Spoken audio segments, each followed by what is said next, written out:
Okay, guys, welcome back to Let's Get Freaky podcast. And fingers crossed that this episode is out there, that we can put this one out. I'm very excited to welcome back to the show Brian Bateman. How are you, brother? Thank you very much.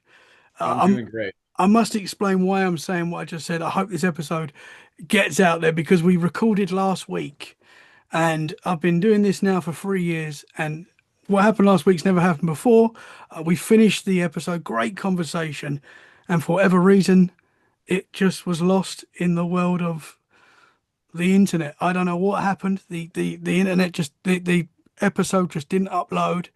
And you did say before sometimes weird stuff does happen, and I'm not saying it was paranormal. There might be a technical explanation, but Yeah, very could be. strange, very strange.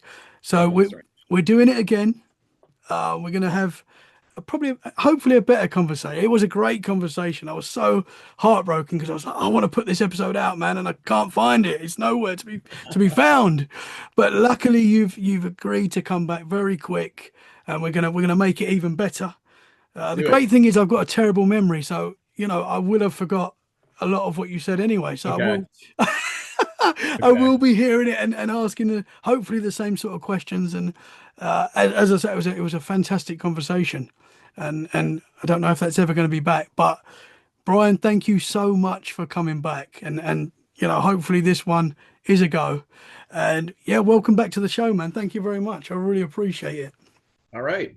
So I will kind of start where I started last time from the beginning. Hmm. I have to kind of start from the beginning to have this story make a little bit more sense and how this whole experience has changed my life. Back in the early 2000s, I used to write comedy. I was a stay-at-home dad, and I wrote comedy for a radio station called 700 WLWAM in Cincinnati, Ohio. I wrote for a guy named Gary Burbank.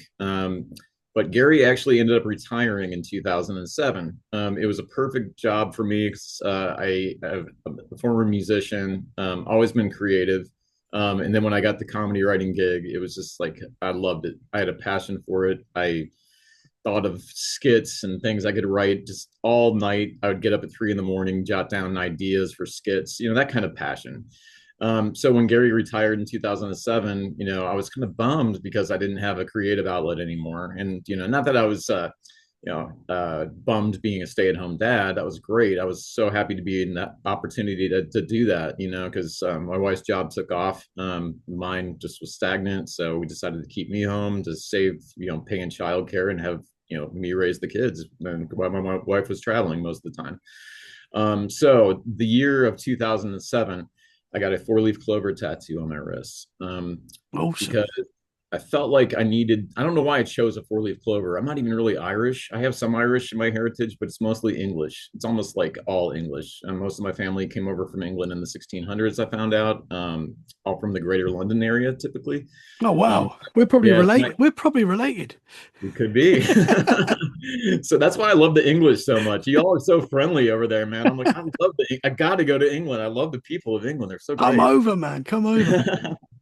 so so anyway, so that year I got a four-leaf clover tattoo. I just thought it was something that could maybe bring me luck because I needed to get another job writing. What was my ultimate goal? But unfortunately, the world of comedy writing and radio is pretty small, and it's pretty non-existent nowadays. Actually, it's Gary was kind of a dinosaur. He was kind of the last of his era. But like I said, I was completely bummed. But I got the four-leaf clover tattoo to get for luck, and then also just to remind me that I'm lucky to be in a position in my life where I'm able to stay at home with my kids. And some people can't afford to do that, and some people, it's just like, so the pity party didn't last too long. But jump to 2024 when we bought this house. When we first walked in this home, my wife brought me here. I felt at home. I felt like it was my house. I was like, I can live here. This is it. This is the one. I just like knew. And I didn't know exactly why it was the one, but it was the one. So once we got into the home, we had already found out, I believe, that Martha had passed away in the home on October 31st, 2009, which is Halloween. Which is another thing, like, wow, somebody passed away in my home on Halloween. It sounds like it's made up, but I have all the documentation. I have the death certificate. So I have that, the obituaries, all that stuff. Mhm. Um, so I found that out, and she was like 93 when she passed. So it wasn't like, it wasn't anything bad or negative. It was just an older lady passing away in her home that she had lived in since 1957. So it didn't really freak my wife and I out too much. We're like, okay, it's probably fine. It's not, wouldn't be haunted, whatever. So, and we've always wanted an old house. So, we just went for it. But after we moved in, we started noticing some weird things. The first thing that happened was my dog wouldn't sleep in my bedroom. He had always slept in the other houses on the floor on his dog bed, but this house, for some reason, he would leave every night and go to the front of the house to sleep in the front of the house.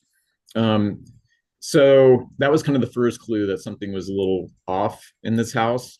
How quickly was that being in the house? How quickly did you That was start almost noticing a like change? almost right away. I mean, it literally kind of happened. Like, the funny thing is, the first day the dog was in the house, he came into the room I'm in here now. I'm broadcasting from a different room this time. The Mhm. last time I was in the family room.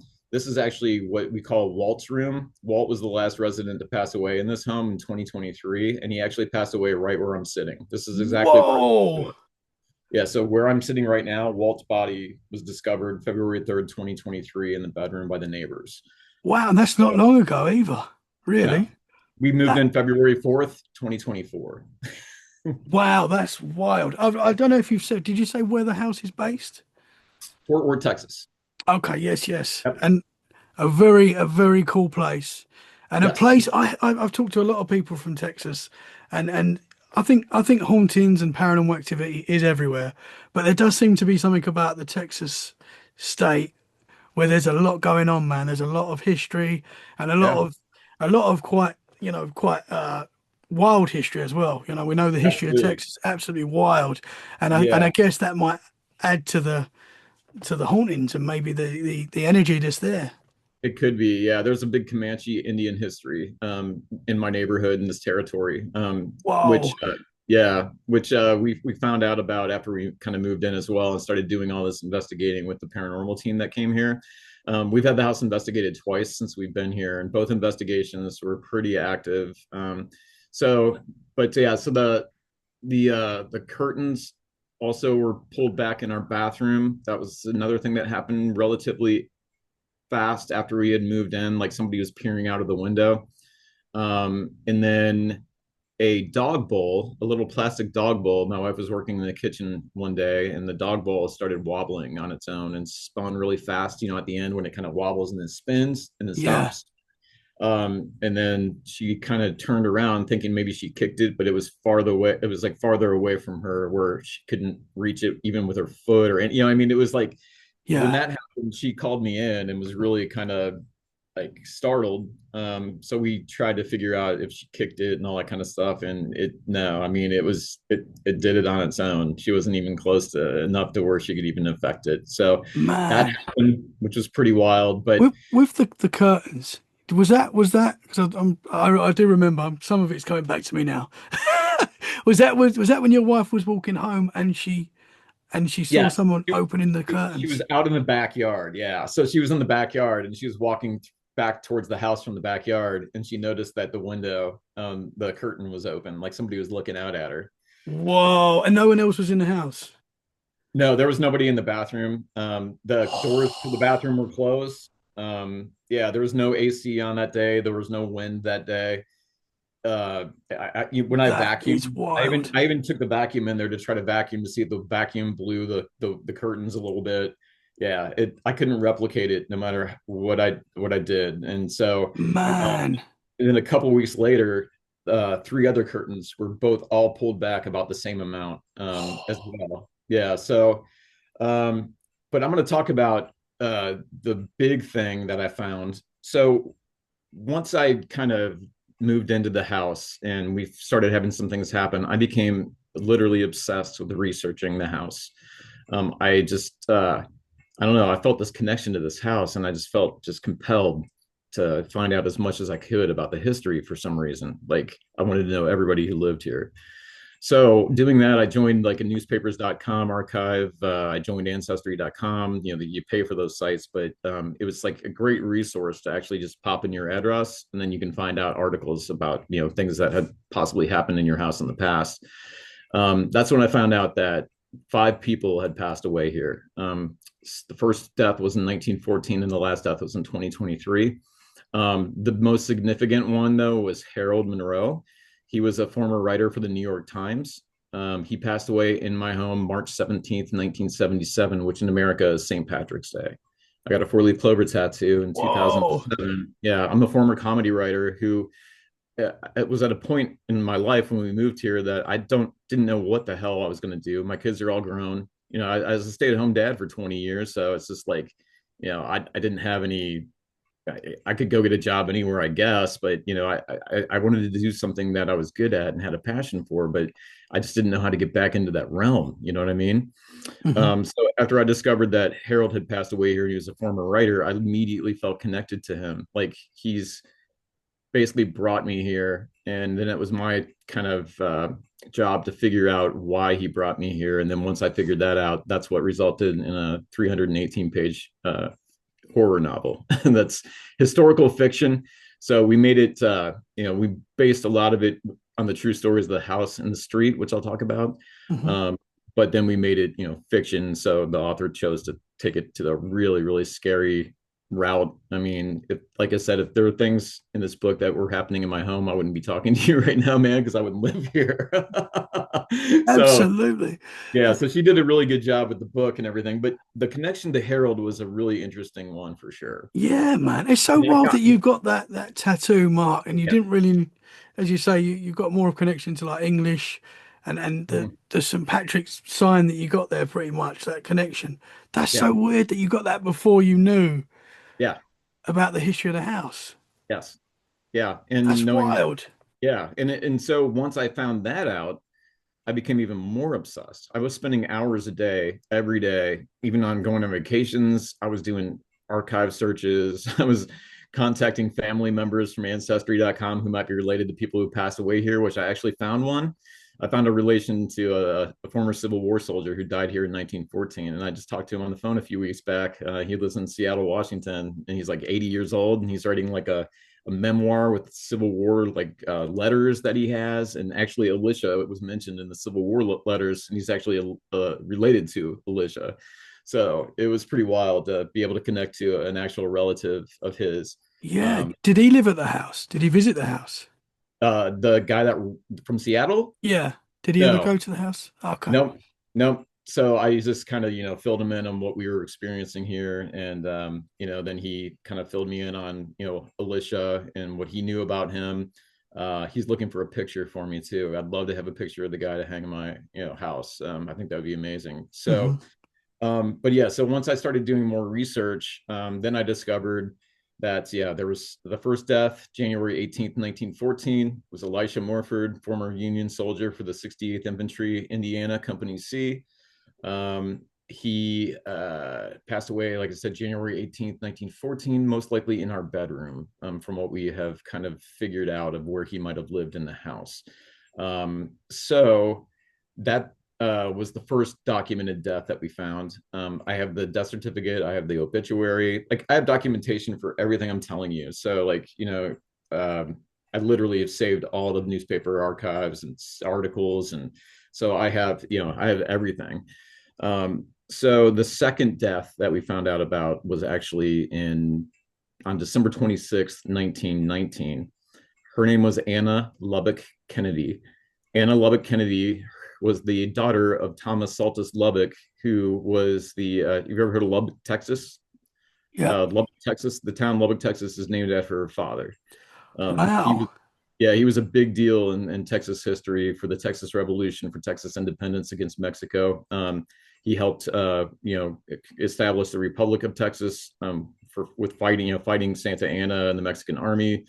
So her father had a huge history here in Texas, and also almost a Civil War history. He actually passed away and didn't see any action in the Civil War. He actually died of some kind of disease in Nashville, Tennessee, like 1862, I think, right when the war was kind of getting started. But he did have a group that he co-founded called Terry's Texas Rangers, which was like a fighting force in the Republic of Texas, a really well-known fighting force. Got a good reputation for just being fierce. And so after the Republic of Texas won their independence, they took Terry's Texas Rangers, and he went to meet with either Robert E. Lee or Jefferson Davis, and offered up Terry's Texas Rangers to the Confederate Army during the Civil War. And Terry's Texas Rangers fought against Alicia Morford's unit at the Battle of Chickamauga. I know that one for sure, and I think there were a couple other battles that they fought against each other as well. And then Anna, being the daughter, she obviously was a Confederate as well. So it was really unusual for a Union soldier to pass away like in a Confederate territory. Mhm. Number one. But he was down here with his family. We found out he was the great uncle of a lady named Viola Evers, who is supposedly haunting my kitchen as a residual haunt. And I'll talk about her as well. But and she actually is seen going back and forth in the kitchen, walking back from where the stove used to be to the sink. And actually, that's where the dog bowl was in the path of that wobbled. So we don't know if it was like her residual energy somehow affecting and manipulating that, or it could be the spirit of apparently a German Shepherd that is in my house, a ghost dog. So, Whoa, and I'll tell you man. about that as well. Yeah. Yeah, So man. when we So, had the medium investigate, she started telling me about a lot of animals in this house, a lot of cats, a lot of dogs, especially a German Shepherd she saw. And I'll tell you about the German Shepherd experience that I think I had in the kitchen in a little bit here. But yeah, so Anna Lubbock Kennedy, it's just weird that her dad's like unit basically fought Alicia's unit, and they both passed away in probably the same bedroom, in less than 5 years apart, right? that's wild. Yeah. So that's yeah, that was just a little kind of interesting, Civil War kind of history Yeah, to man. this house. So, was you aware of this? So, obviously, when you bought the house, was you aware that it had this history? That there, I know you didn't know exactly what the history was, but was you aware that there was like this historic element to the house? Mm-mm. No, Wow. no, no, no. I mean, I discovered all this just by doing the research. Now, I learned a little bit about Harold from his son. His son Stuart, I actually found him on Facebook, and he's like 70, I think now. He was kind enough to come over to the house and actually show us where he used his room, and the way things used to look. And he brought us the original chandelier that he had. We restored the original chandelier and put it back up in the dining room. So he was so cool and just gracious to even come over and meet with me, because I was trying to learn more about his father. He didn't really divulge too much about his dad, other than that he was kind of the typical stern father of the 1950s and 60s.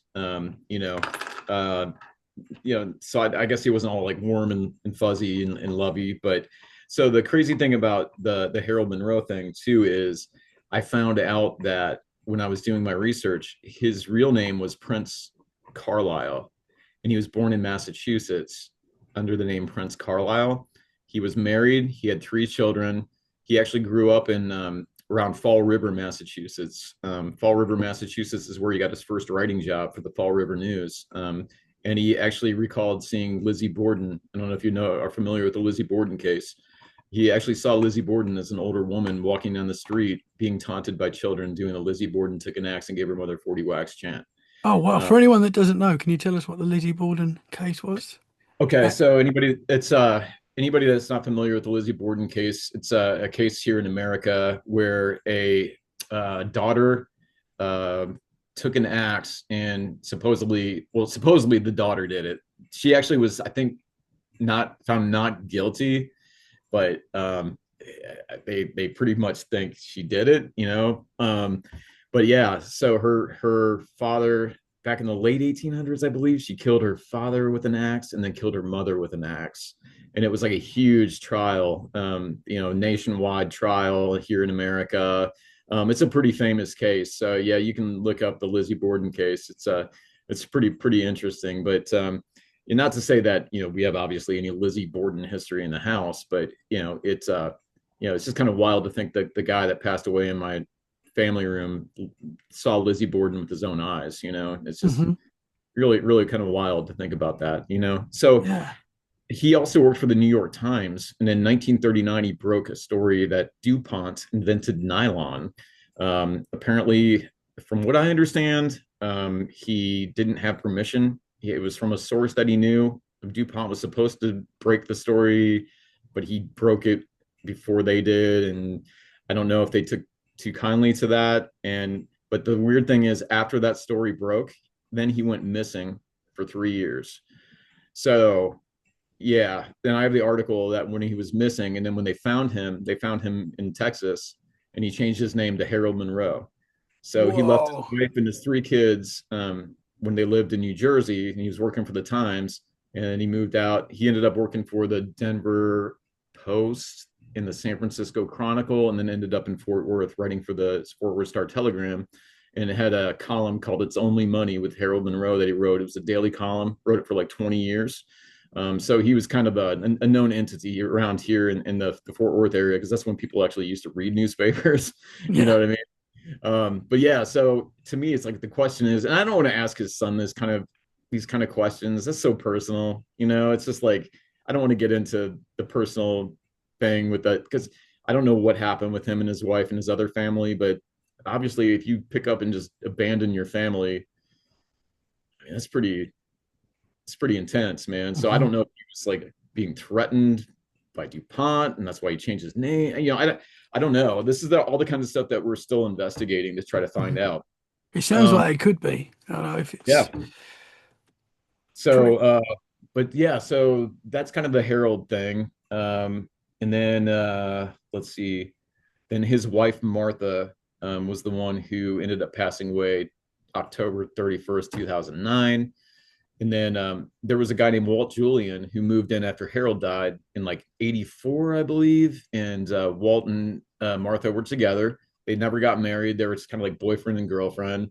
But they were together from 1984 until Martha died in 2009.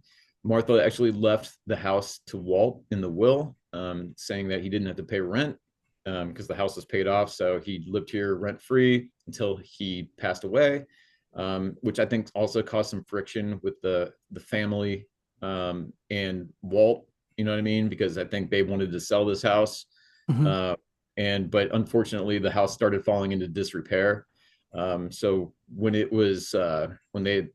bought this house, the real estate company, and they renovated it in 2023, it was in horrible condition. It was pretty bad. I mean, they revamped basically everything in the house. So um, anyway, so that then Walt is the one that passed away in this bedroom, February 3rd, 2023. He was like 85 years old. So again, nothing in the house we found has been, violent. It's all been kind of natural causes. But yeah, I think that's the five. I think we covered So, the yeah. did you know about any of the deaths before you moved in?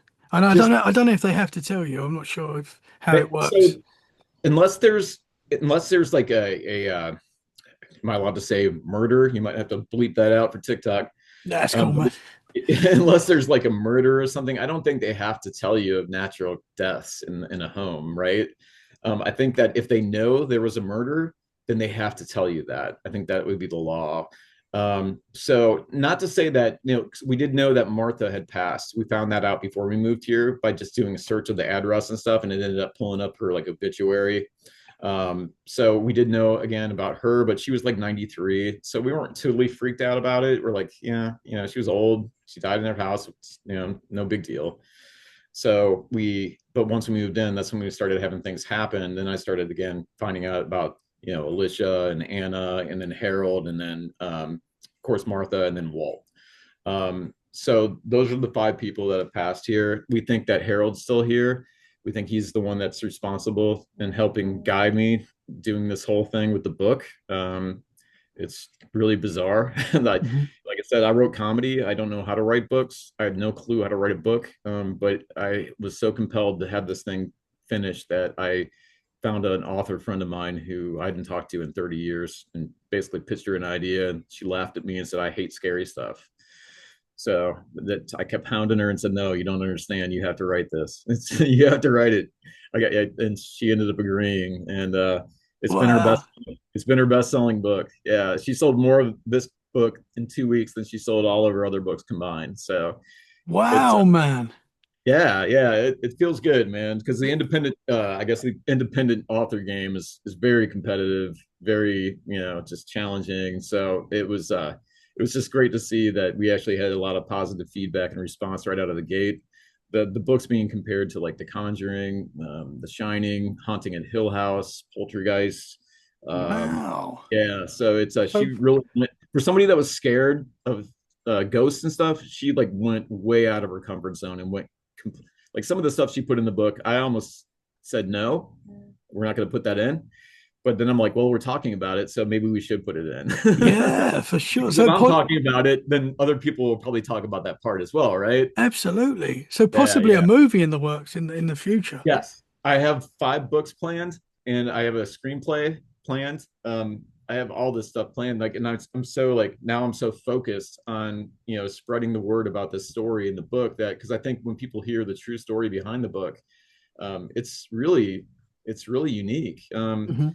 So, the other things that have happened as far as the paranormal stuff since we've lived here, I told you that Anna passed away the day after Christmas in 1919 in the house. And Christmas Day, my son, my 2 sons, and my daughter, they're all adults now. They were over for Christmas and we're all just hanging out in the dining room celebrating and whatever.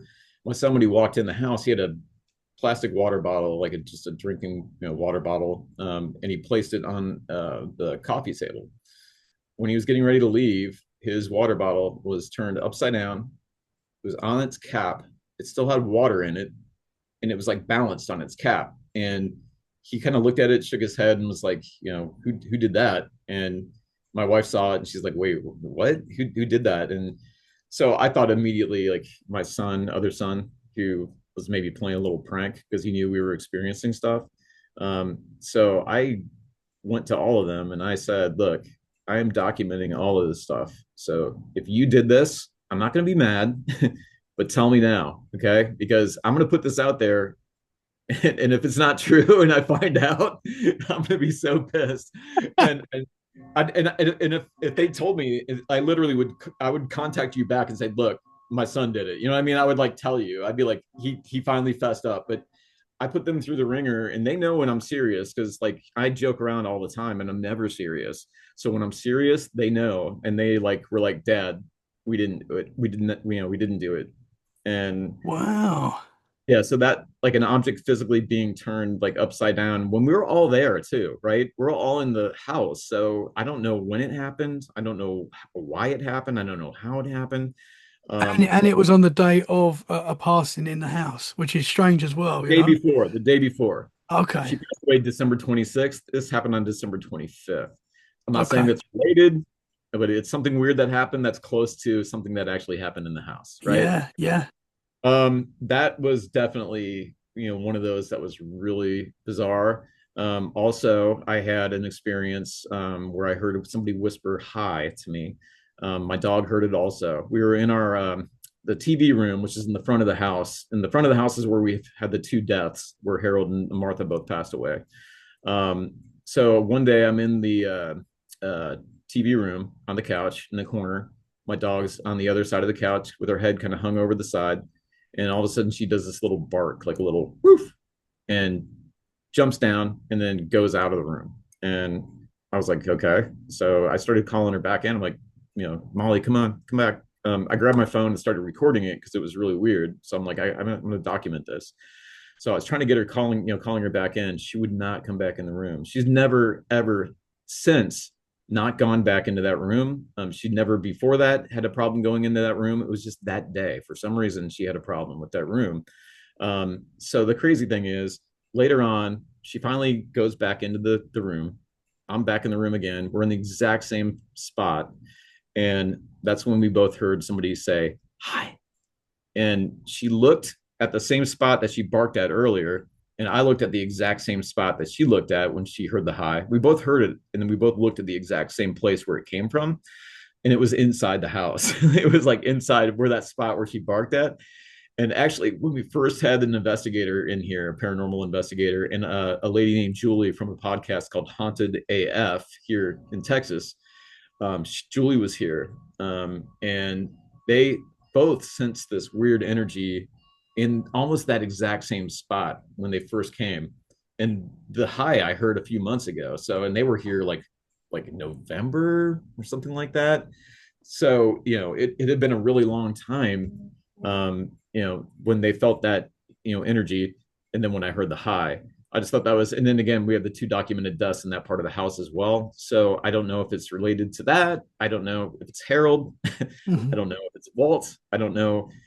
I don't know. But I do know Whoa. that I heard it. Yeah. I And mean, did it sound like a voice that you would recognize, or is it like was it like a it, male voice or it sounded female? like a man like going, hi. Whoa. So it was like, it was definitely like a lower, like a hi, not a, like a, it's, I mean, although I guess with the whisper, I don't know if you would really know now that I think about it, if it was a woman or a man, but it definitely sounded more masculine to me for Mhm. sure. I think there's Um, something to what you think it is as well, like your what your gut tells you it is. I think there's something to that as well. yeah. Yeah. But it's interesting because dogs, cats, all animals, and kids as well seem to be very like seem to have more of a connection with the paranormal for some reason. Dogs definitely, a lot of kids experience stuff when they're young. I did when I was young. I don't know if you did when you was younger. Did you have any experiences when you were young? The youngest, I think I was around probably 15 or 16 when I first had a paranormal experience in my basement. So yeah, I've had a couple little things happen in the past. The psychic medium thinks I am she calls it like an empath.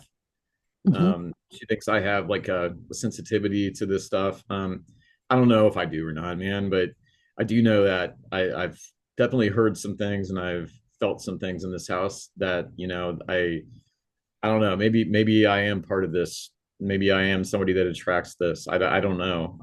This is all what we're trying to figure out. So Hmm. it's they're coming back in a couple of weeks. So I'm looking forward to them coming back, and then we have another paranormal group hopefully coming in the next couple of months. So I'm trying to get a couple different groups out because I want, the more kind of as long as they're of serious mind and serious nature, I don't want somebody to come here to try to exploit the situation or say like, oh my god, it's got demons, and like Hmm. I don't want that, because that's not the case. It's not what we experience here. We're not experiencing negative, like, things scratching us and Hmm. like it's nothing like that, but it's so it can be startling, but it's not like, it's not, we've never been harmed. You're No not one's. getting a bad vibe. You're not getting a bad vibe from whatever these things are.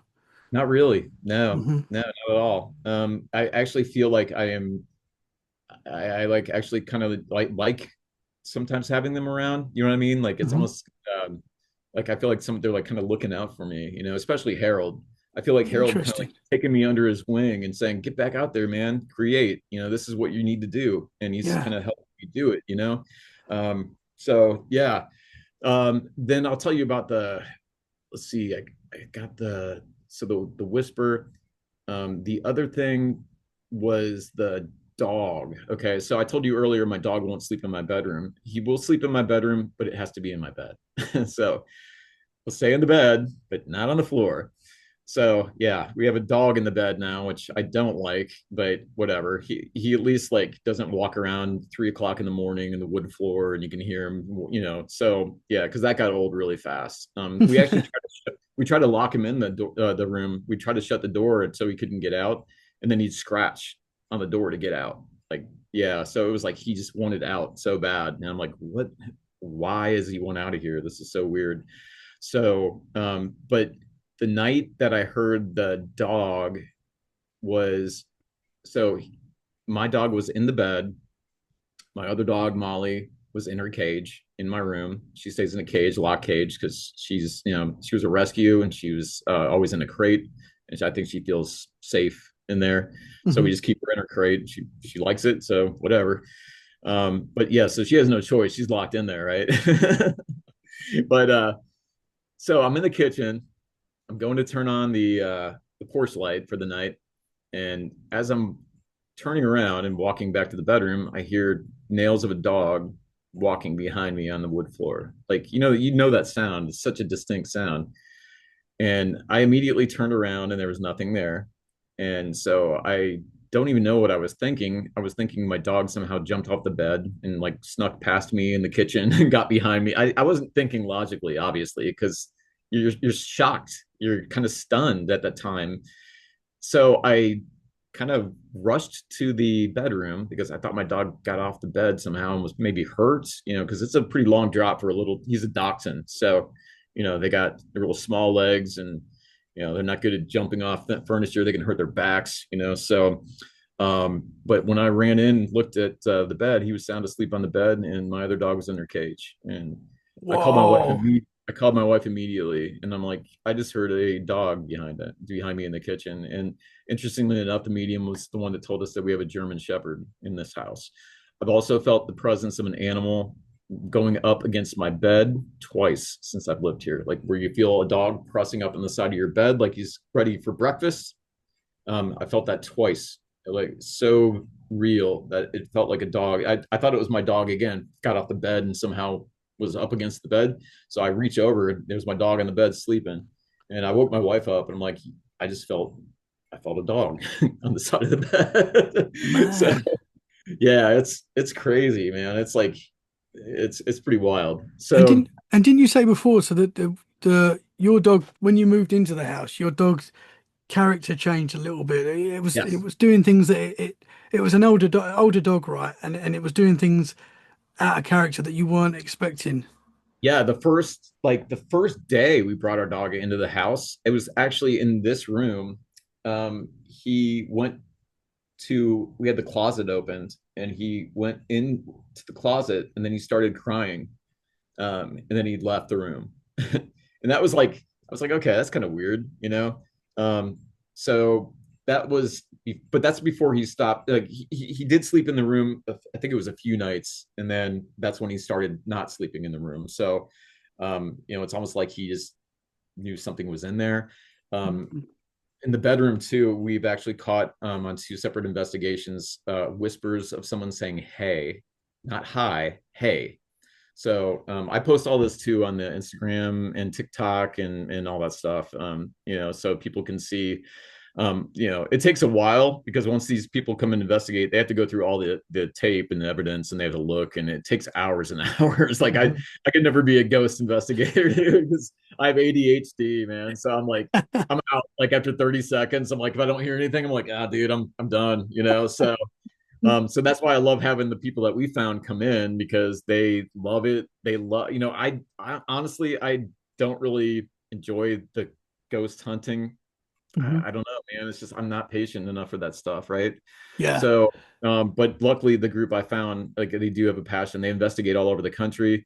They're actually from Burleson, Texas, which isn't too far from Fort Worth, about 20 minutes from here. Mhm. And actually Rose, her name's Rose Valenzuela and her husband, Joe. Rose actually used to give ghost tours at the stockyards. So she knows all the history and the ghost stuff at the stockyards. So she actually gave us a tour, like a VIP tour of the stockyards. And it was cool, man. It's just like I've met so many cool people through this whole experience too, like you and just everybody I've met's been so cool, and it's been totally interesting for me because I'm a behind the scenes kind of guy. Like I wrote comedy, I didn't perform comedy, right? So I was never in front of I wasn't I was just behind the scenes, and that's the way I prefer it. Actually, I kind of like behind the scenes stuff. So yeah, for me to get out here and do this stuff, it's like it's kind of hard for me. My first podcast was with where I was on camera was with a guy named Dave Schrader, Mhm. who is and you heard of Dave. Yeah, he's Yeah, kind of man. paranormal world. And dude, it was a horrible interview. I was so nervous and I looked like such a fool. I didn't know what to say. I'm just like staring there, like freezing. And he's like asking me questions and it was live. So Mhm. that's why I love these tape podcasts because when you're live and then he threw me a question that I didn't even expect. And then I'm like, blah, blah, blah. I just, I and I hadn't done enough of these podcasts to really kind of be able to because there's so much information in this story. It's Mhm. hard for me to wrap my head around it. So every time I talk about it, it's just like I start going off in different directions. You know what I You're mean? My doing a mind great job now, brother. You're doing a Oh, great thank job. you. Especially live podcasts as well. I've done live shows. It's a different, because you know that there's people watching there and Yeah, then as well. yeah, Right now it's me and people are going to see this, obviously, hopefully. they But will. it's just me and you, and Mhm. obviously, when you're doing it live, it's a different ball game, and that's in your mind as well. You Yeah. know. Yeah, Um, absolutely. So I appreciate that's what I said. I appreciate doing these more and more because I think the more I do it, the more confident I get. mm, And the more I, can kind of tell the story in a coherent way. And that's what I'm kind of figuring out of how do I address and how do I communicate such a wide, like there's so much information. How do I, and I think last time we talked, it was like a little over an hour, maybe I hour and a think, half. yeah, it was Yeah. more hour and a half. Yeah. And So we it takes like just to tell the story it always takes over an hour, and honestly if I got into the weeds we could talk for probably 3 4 hours about let's go, like, brother. Let's go. no, dude, So, it's 8 o'clock our time, man. I know it's like that's late your okay. time, but yeah, 8 o'clock my time is my bedtime now, man. I'm 53 years old. I'm usually in bed by now, so this is another thing that's out of my comfort zone, right? that's Mhm. awesome, man. So when you first moved, when you first visited the house to when you was looking at it, was you looking at a lot of other properties as well? Was there a lot of other places you were checking out? Just one other house. There was one other house that we were considering, which was in this neighborhood as well. Oh, okay. So I saw that house before I think I saw this house. I can't remember. I think yeah, I think this house I saw second. Um, Not that we didn't love the other house, we loved it. But like I said, when I walked in the door, I told my wife, I'm like, this is it. This is the one. I just knew. Interesting. Yeah, Yeah. I just knew. And I don't know why I knew, but I just knew. And now I know why I knew because of Yeah. the Harold Monroe connection and the writing and stuff. Like I think he brought me here. Like I think this is all part of the journey. I think like I made this mark in 2007 and then all of a sudden in 2024 it's like, yeah, welcome. You're here. Wow. Finally. Did it Oh, all let's kind get of to make work. sense? Did it all kind of Yeah. like click together at that moment? You're like, I'm on a journey now. I'm on a path, and I've Yeah. kind of been led here in a way. Yes. That's wild. That's so interesting, though, man. I would have never thought I would. I mean, and I never, like I said, I would have never thought I would be a part of a book. I wrote skits, I wrote little one-liners, I wrote, and you didn't have to be your punctuation and all that stuff. It didn't matter. These Hmm. are guys.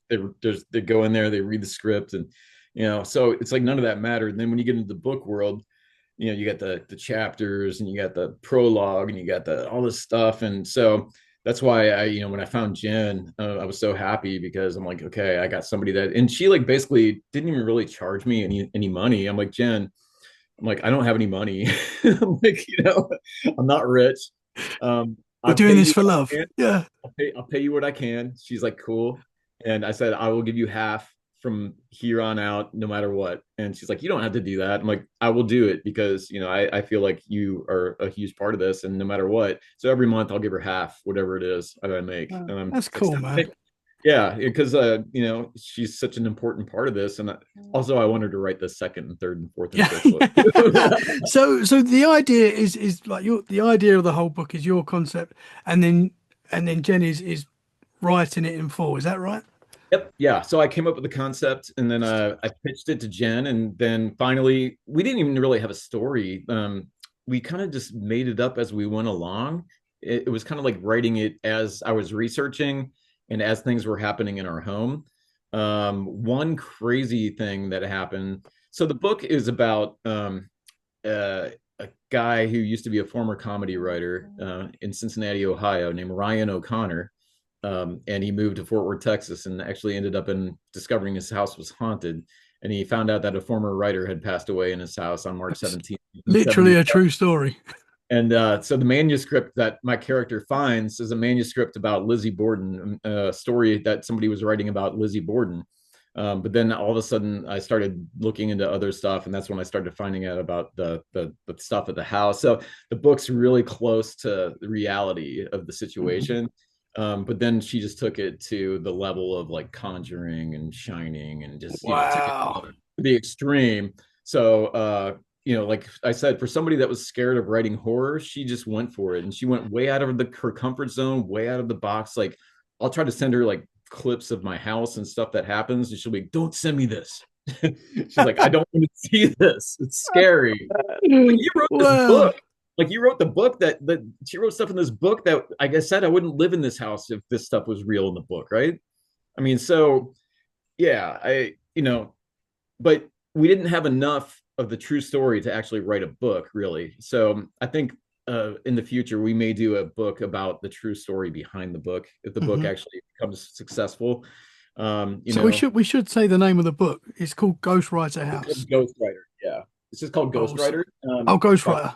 yeah, by Jennifer Brasington-Crowley. And again, I created the concept. I also worked with her closely on the whole book as far as making sure the stories and the dates, and we actually put real dates in from the home of deaths into the book.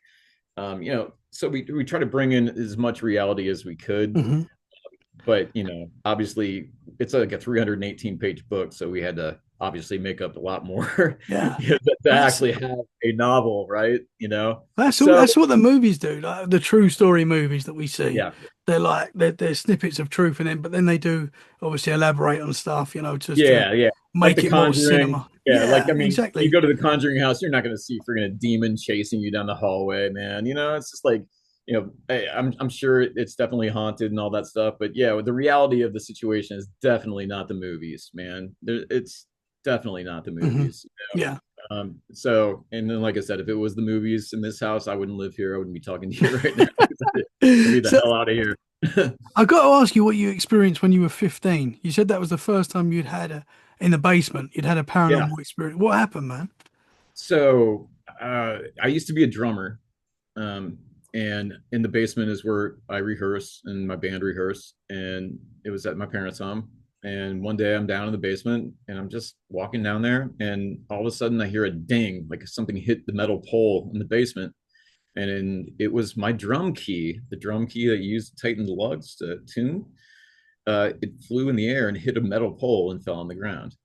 Um, that was the first thing that's ever happened to me that where I was like, it left an imprint where I'm like, wow, what was that? How did that just happen? And that was in a house that was built in the 80s. So I don't know what that was all about. But then I also had an incident in that house as well, about the same age. This one's really weird. So just I I I get embarrassed telling No, this. you shouldn't get embarrassed. Not on this show, brother. Okay, so one night I used to have a fish tank in my bedroom, and one night I went to bed and everything's fine. I wake up in the morning and I have fish food on the side of my bed on the floor. I have fish food all over my bed. I have fish food, tons of fish food in the fish tank, and then the fish food lid was closed on the fish food, and it was in the same place that I had put it, um, you know, before I went to bed. And that was in the same spot. When I opened up the fish food, it was wet inside. Yeah, I don't know. Yeah, I was like, wait a minute. So I would have had to, in my sleep, unscrew the fish food, dump it on the side of the bed, dump it on the bed, dip it in the fish tank, put it, dump it in the fish tank, and then put the lid back on, and then put it in the same spot that it was. That was another thing that was so crazy that, like, I was like, I couldn't explain it. I don't know why it happened. I don't know. They say the teenage years, as far as your emotions and things, can sometimes trigger poltergeist activity. I think I've read. Mhm. Um, I guess there are a lot of things that happen with teenagers and their emotions, and so I don't know if it had something to do with that. But that's the only thing that those two things are the only thing that ever had happened to me as a kid, and then nothing really happened until we moved into this house. I mean, we've had a couple other Interesting. experience. We went to the Stanley Hotel in Estes Park, Colorado, and we did have an experience at the Stanley Hotel at one point. We heard footsteps above us, and we were on the fourth floor, and there was actually nothing above you. It's just like pipes and crawl space. And when we were on the ghost tour earlier that day, they did say that people will hear footsteps of like people walking above you on the fourth floor, even though there's nothing above you. Yeah, we actually heard that. That was a wild one. Wow, how And long did that yeah. last for? Was that like all night or? No, it was just like a few minutes. My daughter was with us. We all woke up. We heard it. And yeah, it was crazy. And there was nobody in the hallway. It was 3 o'clock in the morning. Oh, the witching hour. So if you ever are in Colorado and you get a chance to go to the Stanley Hotel, I completely recommend it. It's absolutely beautiful. There's so much history there, and it's super, super haunted for Yeah. sure. Wow, Um, man. but yeah, because we've always like really been interested in the paranormal. We started getting into the paranormal kind of in our later adult life, maybe in our late 30s, early 40s. It wasn't like when we were kids. Or my wife and I, we've known each other since we were 17. We were actually met in high school, and we've been married for over 30 years. So Ah, that's uh, awesome, man. yeah, yeah. So it's she's kind of been along for the ride, and she's always been interested in the history as well. So I think that's why we really just connect, because we both are really interested in history, more the Mhm. history than the hauntings. Honestly, like I said, I just think. But if you don't understand the history, I don't think you understand the hauntings. I think you have to understand the history to learn about and then possibly explain some of the stuff that's going on. So I always tell people, even if you live in a newer house, if you're not the original owners, look into it. Sometimes you'll find stuff that you had no clue about. Mhm. Even if your house isn't haunted, sometimes you can find some interesting information about people who used to live there. It's I don't know. Some people I guess don't care, but I've always been kind of interested in the history of old houses and who would live Yeah. there, Oh, died there, absolutely, man. maybe. Yeah, yeah. So like being here and ending up here at the this is the last house we're gonna own. This is it. I told my wife we're not moving anymore. I'm done. Unless unless this house goes south, then then I may move. Now I'm screwed. Now I won't be able to sell it now after doing all these podcasts. Yeah. No Um, way. I mean, that's the thing as well. Do you feel like it's possible that the activity is going to grow? Does it feel like it's because you've not been there long at all, really? Like no. it's. Yeah, as far as so I've been doing TikTok live and Instagram live ghost tours of my house. Mhm. People really seem to enjoy it. And I think it's a great way of getting the story out, and also showing people the areas where the people pass away, also showing the areas where we've experienced the hauntings. And I do everything in the ghost tour that I tell you typically. I go into the history, I go into the hauntings, the deaths, and then I get into the true crimes on the street, which I still haven't talked to you about yet. Um, like I said, there's a lot. So, but yeah, man, people have seemed to really, I don't know, they really connect with the story. And a lot of times when I do these TikTok lives, those little cat balls that go off when they're touched. A lot of times they'll go off during the tour. Like it's happened multiple times, at least 3 times, I think, during live tours. And so I'll just like stop and then all of a sudden start asking questions to the ball that's going off. And 2 times I mentioned the name. So I was going through a list of names after it stopped. And I said, okay, who's here? I'm like, is it, blah, blah, blah, blah, blah, blah, blah, blah, blah. And I go through all the people who have passed away here. I got to Martha and it went off. Um, Not just once, but on 2 separate occasions. I actually asked 2 separate occasions, is this Martha? And then the ball would go off. Martha's the one who supposedly haunts our kitchen. She's the one that passed away at Halloween, 2009. We call her the kitchen witch because she passed away on Halloween, and supposedly the medium said that she does not like us in the kitchen when we cook because it's her territory. Not that she doesn't Whoa. like us. She just doesn't like us in her space, right? So anytime we go into the kitchen, we're like, kitchen witch, hey, we're just gonna make some food. Don't mind us. Sorry, we don't mean to be in your space, right? Well, the second paranormal investigation, we didn't tell the paranormal team about the kitchen witch. They didn't know. But one of those little voice things that they have that go off where the words happen, the words came across that the witch is here. And as it said, the witch is here, we had a REM pod in the kitchen going off, and we had one of those little strips where you walk over and it stops where the motion is. That thing was stopping in certain areas. And so then we're like, my wife and I were like, oh my God, we call Martha the kitchen witch. And it was almost like she's like, ha ha ha, the witch is here. Look what I That's can do. wild. Yeah, yeah. And again, the kitchen is where I also heard the German Shepherd, and it's also where the residual haunting of Viola Evers supposedly walks back and forth between the old where the old stove was and the sink. So yeah, the kitchen's definitely like a pretty hot spot. I mean, pretty much the whole house, man. Almost every room we've experienced something in this house. So Mhm. it's been pretty wild. But yeah, the kitchen witch one was definitely crazy. That is Um, well because you think that obviously the spirit boxes they'll spit out words sometimes, and sometimes they don't make sense. Sometimes yeah, they fit with the scenario, and it's like, yeah. is that a coincidence? I don't believe in coincidences anymore, man. There's Now too I many. now I don't. I used to believe in coincidences. Now I don't. I don't believe in coincidences anymore. I Hmm. really don't. There's too Um, many. There's too many, man. They yeah, happen too often, and it's like yeah. it just can't be.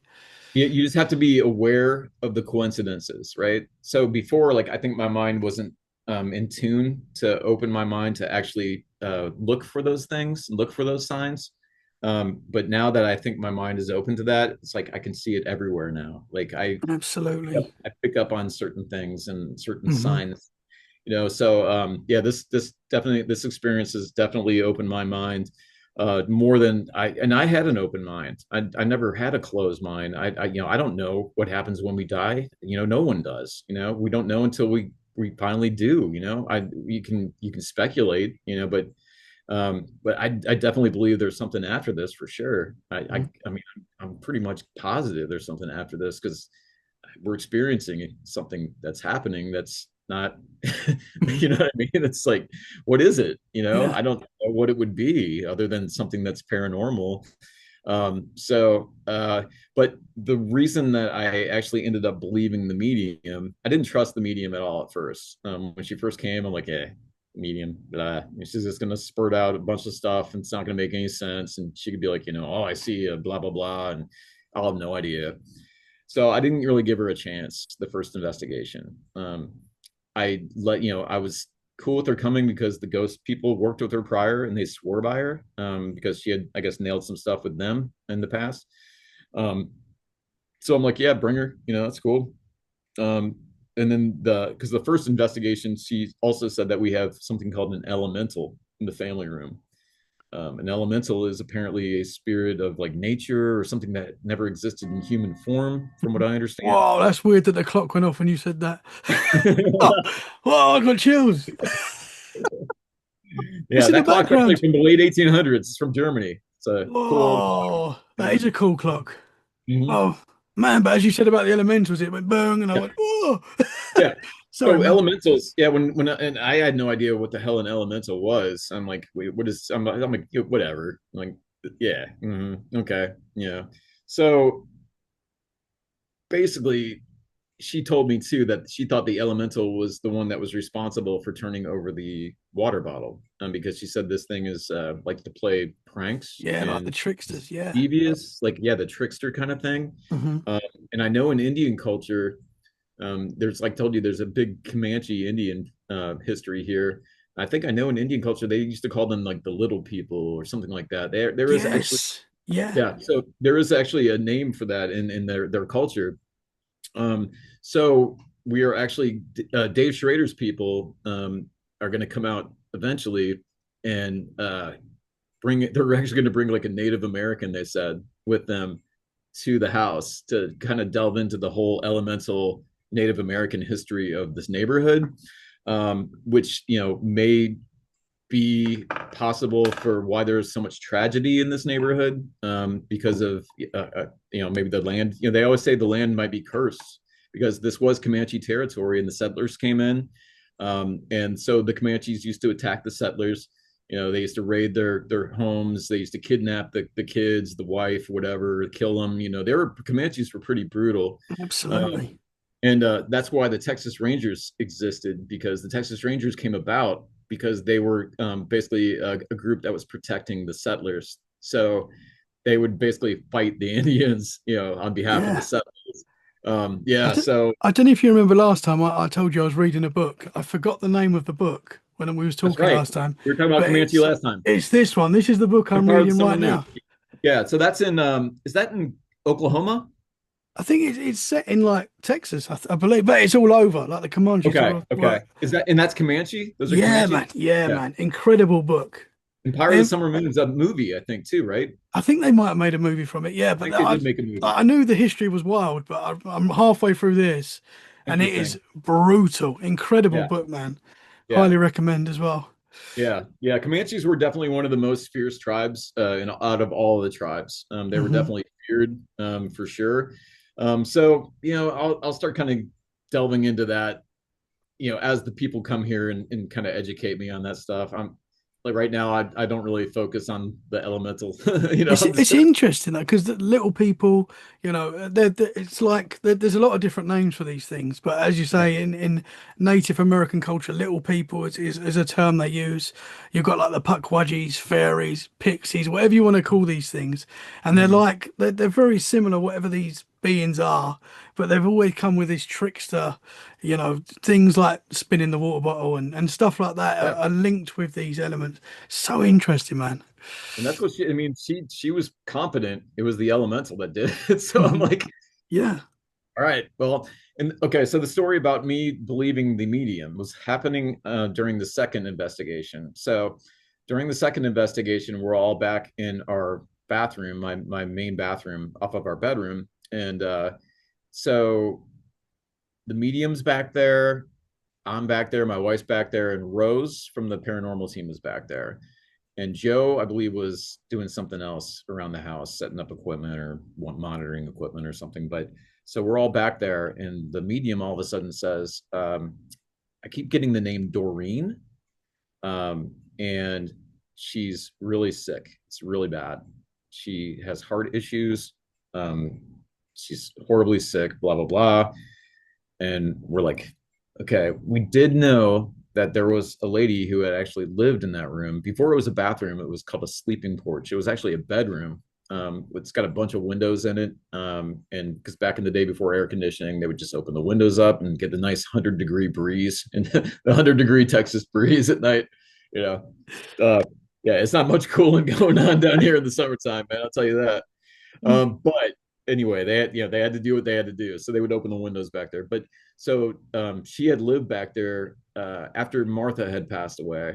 Walt was still here. So Walt brings in this lady. I don't know how he knew her or what the deal was, but she had terminal cancer and she was living in that back room in the sleeping porch and basically bedridden. So I asked my neighbor next door because I knew he had helped take care of Walt and actually ended up helping take care of her too. And my wife was pretty sure her name started with a D, but couldn't remember what her name was. So we asked him, what was her name? And he said, oh, Dolene. Her name was Dolene, Doleen, not Doreen, which the medium said, but it was Dolene. I mean, how out of all the names that you could ever pick in the world, she picks Doreen. She says she has heart issues. She's sick. Um, so when I talked to my neighbor, I'm like, did she have heart issues? He's like, well, I don't think she had heart issues, but I do know she had terminal cancer. She wasn't treating it. She was incontinent. I mean, he used to have to come over and help her off the floor. Apparently, she was a pretty large woman. It's just an agony and suffering and dying back there. I don't know why she was here, other than maybe he was, needing the social security money to help make ends meet. You know what I mean? I'm not sure. I don't want to delve into that stuff. You know what I mean? Like I feel like that's none of my business. So, I try not to get it to the personal stuff with the family members and the whatever. You know what I mean? Because I'm not here to try to badmouth anyone. Yeah. But I don't know what his situation was. I know he didn't have a lot of money, and basically he was a junk man. So he'd go around and just find old junk that people were discarding, and then he'd try to resell it and stuff like that. That's basically what he did. Um, so later that day, after he told us her name was Dolene and she did have cancer and everything, his wife texted us and said, actually, we do know that remembered now that Dolene did have one or two open heart surgeries. So the medium was getting the heart thing, which when she said Doreen and heart, I'm like, okay, she got Doreen and she got sick. So she got the name basically, she got the cancer, but she screwed up in the heart, right? the lady didn't have heart problems. But then when we found out that she actually did have heart problems later that day, dude, I was like, um, Wow. yeah, and there's no way you can look this stuff up. I mean, this lady wasn't like you can't look it up online. I can't even find her now. I like there's just like no records of this person. It's hard to find. So there's no way she could have looked this up and beforehand and you know it, so that's why now I listen to the elemental stuff. You know what I Hmm. mean? Hmm. Yeah. And I'm looking forward to having her back because now I'm more open-minded towards what she has to say because now I believe what she's saying. Because that kind of Interesting. validated it. Yeah, yeah. Have you So have you seen anything in the house? Like any shadows in the corner of your eyes, or has your wife seen not anything? not to our knowledge. I mean, there are always sometimes where you'll like look, in the door and you think you see something walk by. I don't know if that's happened to you before. It's probably happened to a Hmm. lot of people. Hmm. I can't say whether or not that was something that would be paranormal. It's just something that it was in my mind. I haven't seen anything like an apparition. I haven't seen anything where I can see like a shadow person. I haven't seen anything like that. So I can't honestly say if I've Not actually yet. not yet. I think I thought I've seen stuff, but I can't say 100% that that was paranormal. So I'm not going to say that. Hmm. Uh, I don't want to see stuff. Dude, if I see like a shadow person now or like an apparition staring at the end of my bed, like I said, then I'm Yeah. probably and my wife is actually a little concerned with me doing this stuff because she doesn't want this to open up a whole ball of wax and all of a sudden start drawing other people here and you know what I Hmm. mean like I Hmm. if I'm acknowledging them like whoa this guy's acknowledging them maybe he can acknowledge me maybe we'll come I Yeah, don't know yeah. but when I tell you about the true crimes on my street like I don't want to ever attract any of that negative stuff so I'll kind of get into that now I guess I think we pretty much covered most of the paranormal stuff that's happened I might have forgotten some things I know in this room the TV is turned off twice by itself with the cat ball running in conjunction. My wife witnessed that. I the TV in our bedroom did turn on once by itself since we've lived here. Only once in that room, twice in this room. Like I said, I when it happens, it's so like shocking that it sticks in your brain. So I Hmm. never forget, right? But it's nothing like this doesn't happen every day. So it's like it could be weeks. It can be but as I say, me doing the tours, it does seem to be more active when I mention names and when I talk about them. And like the next like day, like tomorrow, I might have some activity, like with the cat ball stuff going off. I do believe that when I do acknowledge them, I think they like it, Hmm. honestly. I think when you And look into the paranormal, it looks back. I think that's something that happens when we look into it and we're open to it. I feel like that's when we experience more, yeah, whether yeah, that's good or bad. I don't know. no, I know. I completely agree. I really do. Because there was a stretch where I wasn't doing the tours and stuff, and it was almost like a month, and nothing happened that we knew of, and everything was fine. And Hmm. so you just never know. It's just like when you don't expect it is when it happens. When you ask for it, it Hmm. usually doesn't happen. Although I have had a couple of times where I have asked for it, and like I said, I've had some intelligent responses with the cat balls. So but that's only happened like twice. So again, it's few and far between, but when it does happen, it sticks in your brain because you're Hmm. like, how the hell did this happen? Why did this happen? This isn't in my head. This is real. Hmm. Uh, so yeah, it's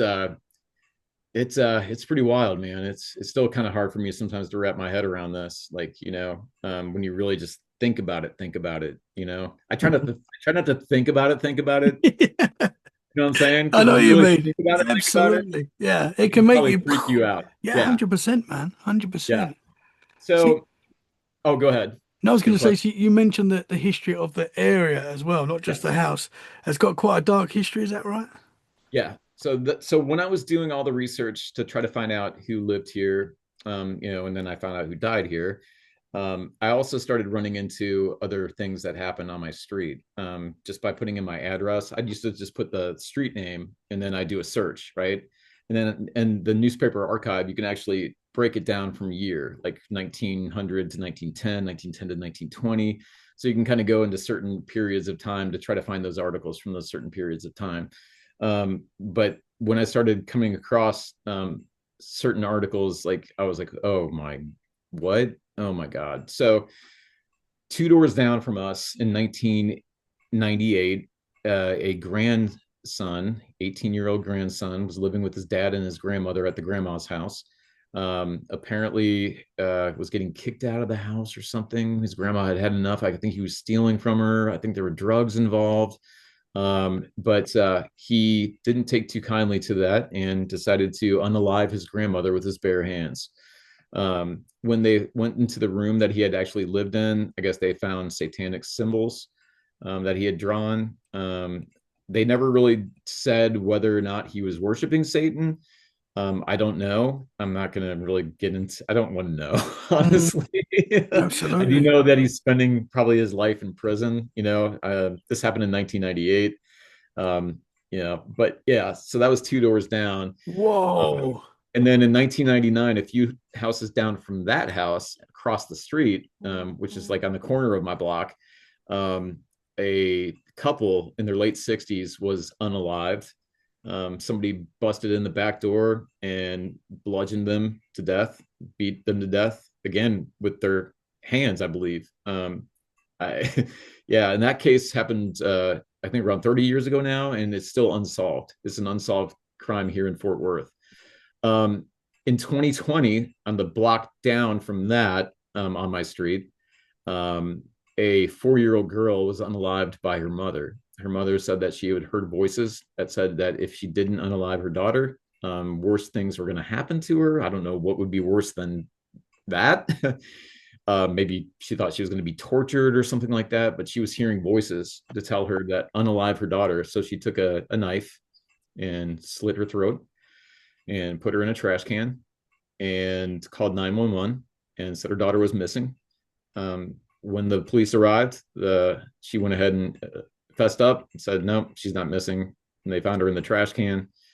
Um, when I walk by that house, the hair on the back of my neck stands up. The arm hair stands up. I sometimes get teary eyed. That's a tough one, Yeah, man. A 4 year that's old. insane. That happened in 2020. Literally, like we try not to walk by that house anymore. It just gives us it's just such a bad. And it's not that I don't want to, acknowledge the 4-year-old girl, because like anytime people are victims of crimes, it seems like we like to bury the stories and we don't like to acknowledge the victims. You know what I mean? It seems like we just forget. And I don't know. It's to me like a 4-year-old girl. Like, man, dude, that's just so heavy. You know what I mean? Yeah. And so dark and just so evil. And Mhm. that's when I started thinking about, man, this neighborhood seems to be cursed because it's not just my street.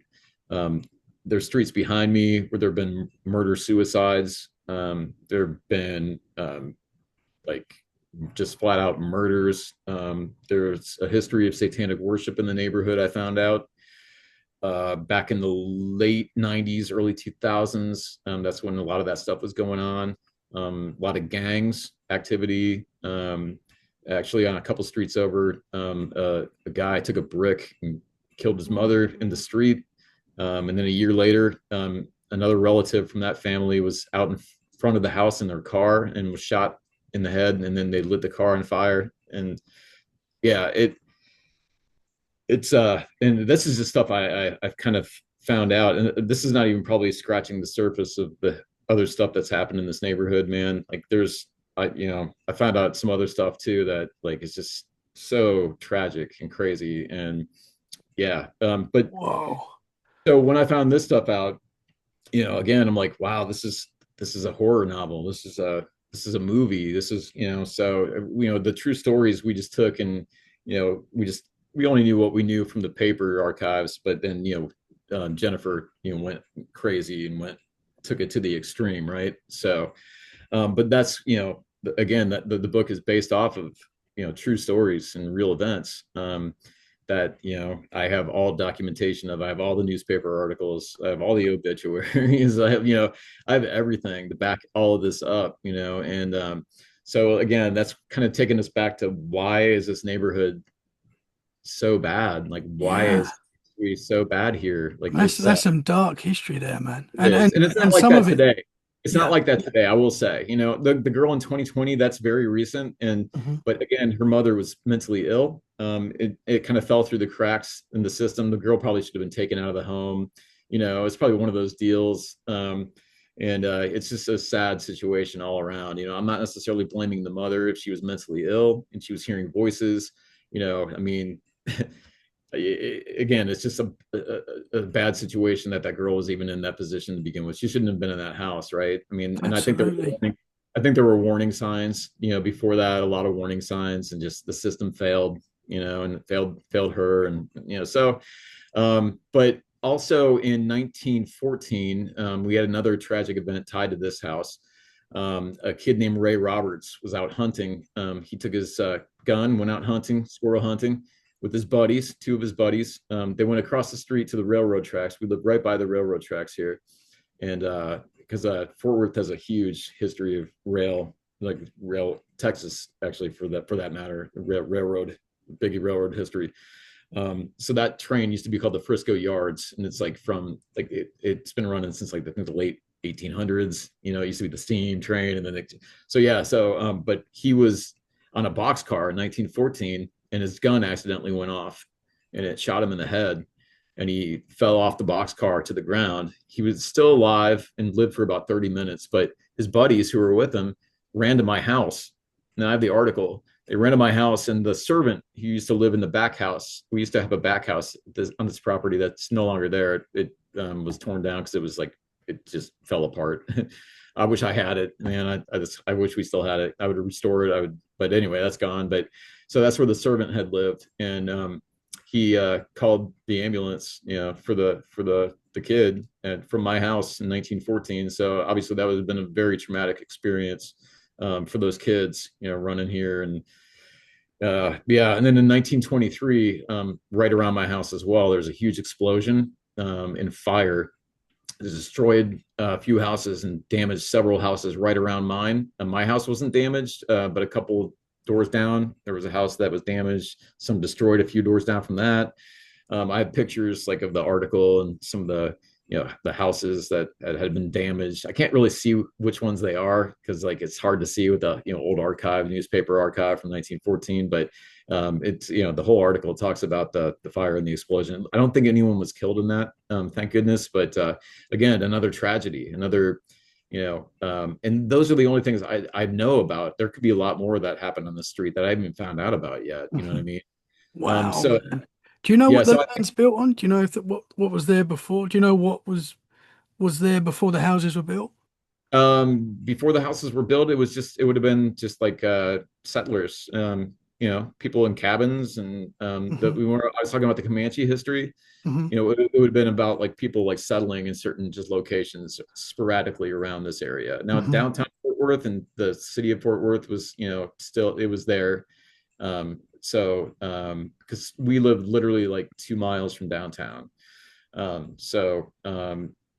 Yeah, downtown would have been there. There was also a place called Hell's Half Acre, which is about 2 miles from me.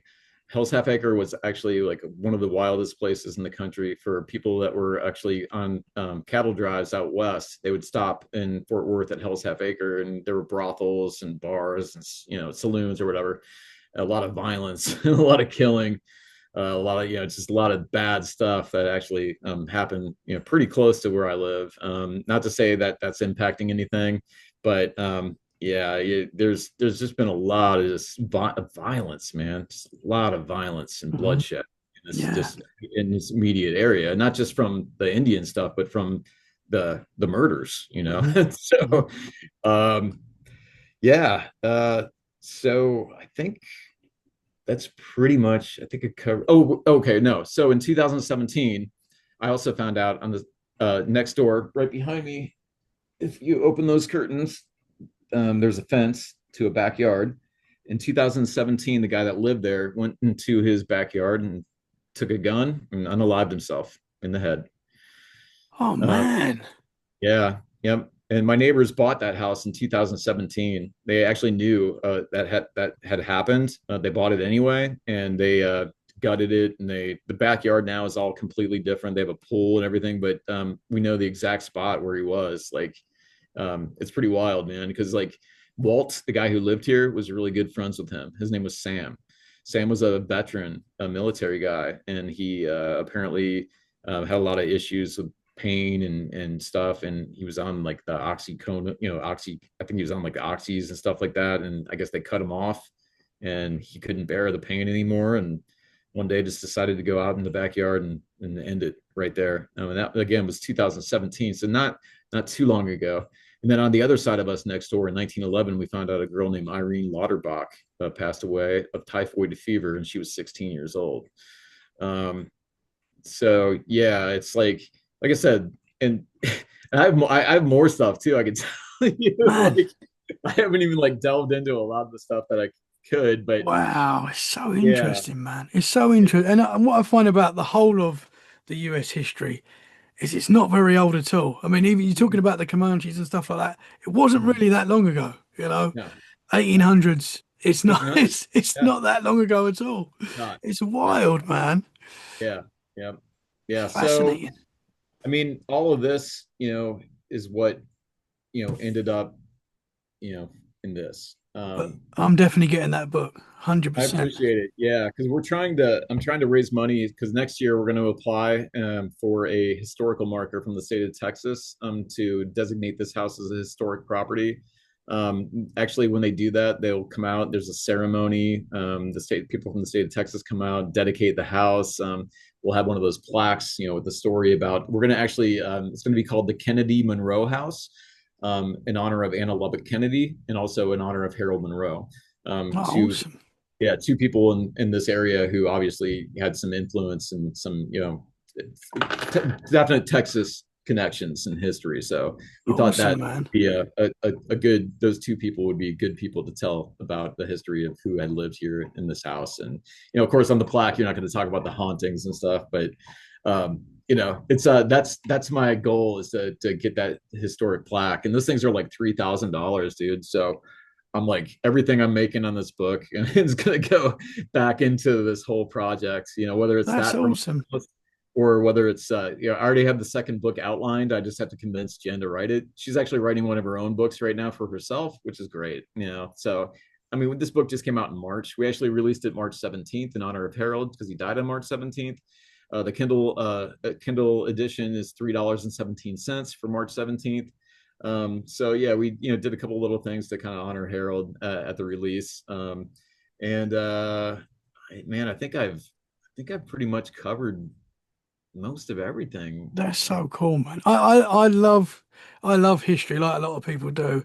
And I also love this history that like so you've got a database now of history of your area that may have been lost. Not many people are going to look into it as deep as you have.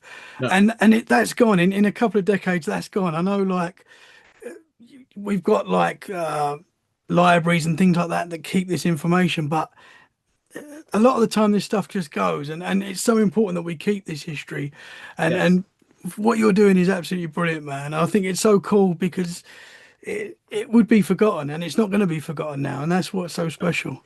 And you know what I did, actually, my daughter was a big part of this whole thing. She got into this big time too. She actually started helping me doing some research. So it's like, I really appreciated it, because the more eyes, the better. You know what I mean? Like Absolutely. that's why I'm looking forward to having some other paranormal groups come out, because I want to get different perspectives, and I want to get their opinions and what they find, and is it different than what the other people find, and Yeah. so it's like, it's really interesting because the story is not ending. It's like the story is continuing every day and continues to develop. You know what I mean? So Hmm. it's like, as long as we live here, I mean, there's going to continue to probably, I'm going to find things out, and things are going to happen, and I can tell people about them, and I can post evidence, and so it's just become a part of my life now. And like I said, I never expected to be in a situation like this. I just thought I'd get a job at like some restaurant, and just to kill time and not really apply any of my talent and my creativity. And Hmm. it felt like I didn't have an outlet for that anymore until this house. And Yeah. now I feel like so good. It feels so good to have a creative outlet again and to actually be able to just I mean, I feel so proud that I actually am part of a book, man. Hmm. Like That's published awesome. book. Yeah. Yeah, it's like it's cool, and like it's here forever. So even after I'm gone, like it's this book could be discovered somewhere down the road as well, even if it doesn't do well at all. And I don't really care if it does well, honestly. I hope it does. I would love to make money from this, but I have such a passion for this. Like, dude, I'm just like happy to have this thing out, and I'm just happy to be here talking to you and telling you the story. That to me is like more fulfillment than money. So if the It's money awesome. comes, cool. But if it doesn't, I don't really care. It will. It absolutely will. And the movie's coming as well. I'm looking I forward think to the that movie would too. be great. I think it would be Let's a great go. movie. Yeah, man. If you know any screenwriters out there that Yeah. work nothing, let me know. That's awesome, man. It's Yeah. exciting. And as you say, it's very new. You're going to have a lot more stuff happening, I'm sure. Yeah. Hopefully it's all positive and Yes. it stays positive. Yep. And yeah, a very exciting future ahead, brother. Yeah. I appreciate it, man. Well, Awesome. thank you so much. It doesn't seem like we had any technical issues this time, man. No, no, hopefully this once we finish, it'll download and it'll be perfect. Yeah. Praying, come on. Yeah. Thank you so much, brother, and I really appreciate you coming back on. Yeah. Absolutely brilliant, and I really appreciate it. Thank you so Yeah. much. I hope I covered everything, man. Because Oh, like you did. Absolutely. yeah, because sometimes I'll forget to tell something, and then I'll be like, oh man, I should tell you.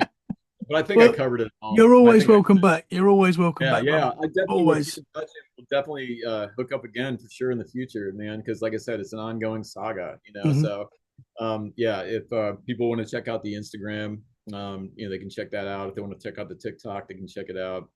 Um, What's your handles, man? on Instagram, it's I think it's at Ghostwriter House, and I think on TikTok as well. I think it's at Ghostwriter House. My son does that stuff for me, man. I don't know, like, dude, I'm 53 now, and like I'm starting to It's like hit young. my dad's age, where I'm like, I feel like I'm losing my grip of reality with technology. I'm like, It's how? moving fast. Yeah, I'm a god. So my son's like, yeah, I'll do it, Dad. Don't worry. So he does it like all. He actually was the one that designed. He's an artist and a Oh, musician. wow. So he designed the cover. Those are the doors to our That's bathroom. awesome, man. Yeah. So he we wanted to go for like an Amityville horror kind of vibe and a poltergeist kind of vibe. So Yeah. something to kind of grab your attention on the cover. And then the back cover, that's a typewriter from an antique store in Galveston, Texas. I took a picture of for some reason before the book was even in the works. So Interesting. I actually ended up using that typewriter in the back. Just kind of looks kind of cool on the side. You see the four-leaf clover on the side. Yeah, so he just did a really good job designing it, and the cool thing about the typewriter is Harold obviously he would have actually worked on a typewriter Hmm. during his career, believe it or Yeah, not. man. That's so cool. Yeah, yeah, Well, I'm going to be sharing the links. God, the bell's going off again. I just it heard them. is. Yep. I'm going to be 9 o'clock, sharing the 9 p.m. Central Time, Texas time, man. I don't know what time is it there? Like one, the time where I am right now is two, 3 o'clock in the morning. three. It's the witching hour where I am. Oh So boy. Yeah, yeah, we better get off then, man. You're gonna get some negative stuff happening from my house. but I will share the links in the show description so people can go and get the book right now. Brother, thank Cool. you so much, man. Thank you Yeah, so man. much for coming back and doing it again. I really appreciate it. And Yep. yeah, I'm excited to talk more, brother, and to see what happens. And one more thing, you need to get rid of that New York Yankees hat and get a Texas Rangers I'm hat. actually, do you know what's I'm actually a Boston Red Sox fan, Oh, really? which I know I shouldn't be wearing this hat, but it Oh, was a you know what's gift. crazy? Actually, my buddy used to be in a band with Bronson Arroyo, who used to pitch for the Red Sox. I don't know if you ever heard of Bronson Arroyo. Wow. Yeah, man. Yeah, yeah, Oh, man. bro. Yeah, he's That's good. He's with cool. Bronson. Yep. Wow. Yeah, I know I shouldn't be wearing this hat. I know, but I'm a hat guy. I've got loads of different teams, and this was Good actually a Texas, gift. Yeah. Texas I've got to Rangers. get, I think I've got a Texas hat actually. I'll find it Okay. somewhere. But brother, thank you so much. I'm Yeah, man. excited to talk more. Guys, thank you so much for listening. We hope you've enjoyed this episode. If you have, share it where you can. That's a great way to support the show. Make sure you get the book. The links are in the show description right now. Ghostwriter, check it out. Guys, thank you very much. We'll be back very soon for more freaky conversations. In the meantime, stay safe and keep it freaky. Bye for now. Thank you very much, sir. All right, man. Peace out. I appreciate it. Thank you.